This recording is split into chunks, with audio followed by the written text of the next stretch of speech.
Hello everyone, my name is Dr. Lee Jenjong and you can call me TJ for short. I'm actually a heart specialist and I work at the National Heart Institute. If you've seen along Jalan Tun Razak, it's a big yellow building.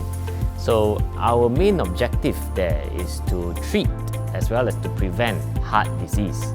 As many of you probably know that heart disease is one of the main illnesses affecting many Malaysians as well as other people worldwide. I believe many of us might have had a family member or a friend which probably has had heart disease in the past or is under treatment right now. And as such, many of you probably have questions about heart disease which I'm happy to answer today. Cardiovascular disease remains the #1 killer of Malaysians. It has been this way for many years. And a close number 2 is actually cancer, and number 3 would be stroke. Now, cardiovascular disease includes things like heart disease, heart attack, heart failure, and even abnormal heartbeats. The average age of people getting heart attacks in Malaysia is actually 55 years old, around the age of retirement. But the youngest patient I've had to treat for a major heart attack was actually 25 years old. Thank goodness he's doing very well right now. It actually just shines light on the fact that many people actually suffer and die from cardiovascular disease. Did you know that more people die from heart disease every year compared to COVID?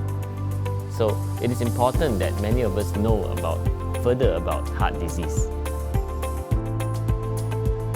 Cardiovascular disease such as heart disease and stroke all come from the same issue, which is narrowing and blockage of blood vessels.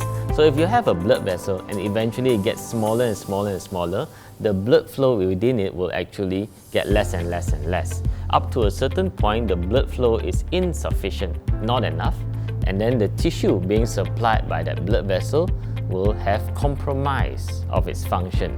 In other words, it will be damaged. Damage in the heart will lead to heart attack, and damage in the brain will lead to a stroke. So, we understand now that narrowing and blockages will cause heart attack and stroke. But what causes the narrowing and blockage in the first place?